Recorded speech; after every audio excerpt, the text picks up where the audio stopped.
भाईजान एक कुल्फी तो देना।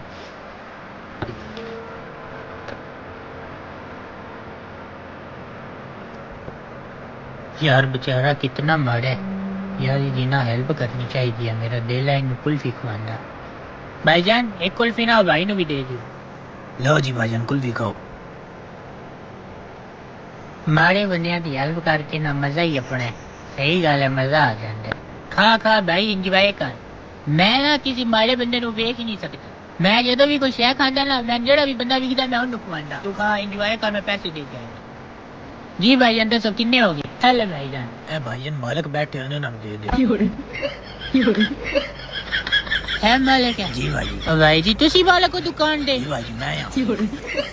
ले फड़ पैसे। ओए कुल्फी महंगी हो गया, 3 रुपए और दे। भाई जी ठीक है, मेहरबानी करो। चल चल पैसे काट।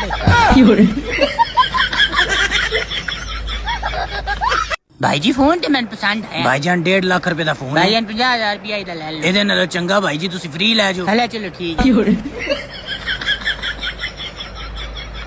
भाईजान रोज ना इसी टाइम पे। जी बिल्कुल चलो ठीक जी ओके हो गया। यार कुछ चाह शाह पी के जानी आई तुसी? अच्छा चलो आ जाओ पी लेंगे। यार बड़े दिन हो गए चक्कर नहीं लाया, चक्कर ही ला ले मेरे हाल। अस्सलामु अलैकुम भाईजान, की हाल है? ठीक हो? सेहत भी है ठीक है भाई जी। तुसी? हाँ जी तुसी नहीं आते चक्कर नहीं लांदे, ला लिया चक्कर। हला तुसी बहु मैं चाह लेके। हां तुसी चाह लेके आओ, बिस्किट भी ले आए।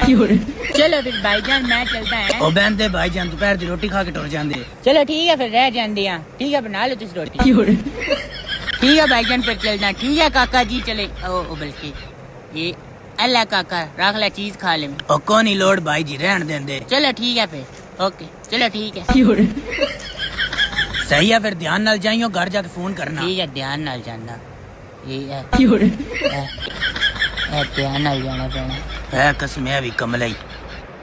भाईजान एक कप चाह दे दियो। जी जी भाई ठीक है। लो जी एक कप चाह बन गई है। हाँ भाई लाडी है तू भी आ गया। अच्छा एक चाह 2 कप 5 कर दियो। अच्छा चलो सही है सही है। एक चाह 2 कप 5 है। हाँ भी लाडी यहाँ सुना क्या? जी ठीक ठाक। एक चाह 3 कप 5 कर दियो। अच्छा चलो मैं करता। एक चाह 3 कप 5 चल कोई नहीं कर दो। अस्सलाम वालेकुम पाजी। अस्सलाम वालेकुम पाजी। ओए एक चाह 4 कप 5 कर दियो। अच्छा चलो ठीक है मैं करता। हद ही हो गया उनकी, नहीं थोड़ी चाहेगी ना। हाँ जी पुत्र जी क्या हाल? एक बंदा और वाद गया। ओ भाईजान 5 कप 5 कर दो एक चाह। ओयो वेख तेरा भरान दा पी नालू देख बेली भी है। मतलब चाह वाद गया उस्ताद जी। 5 कप 5 नहीं 7 कप 5 कर दे।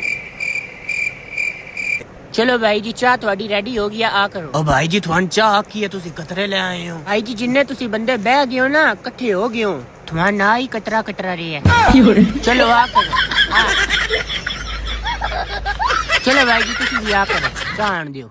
चलो तुसी भी भाई जी तुसी भी मुंह खोलो। भाई जी वैसे तुसी चाह बनाई ते है लेकिन थोड़ी जी फिक्की है। जी जी 60 रुपए दी तुसी चाह पीना आयो, नखरे थोड़े राजी आ। चलो भाई जी आ करो तुसी भी 2 कतरे रह गए।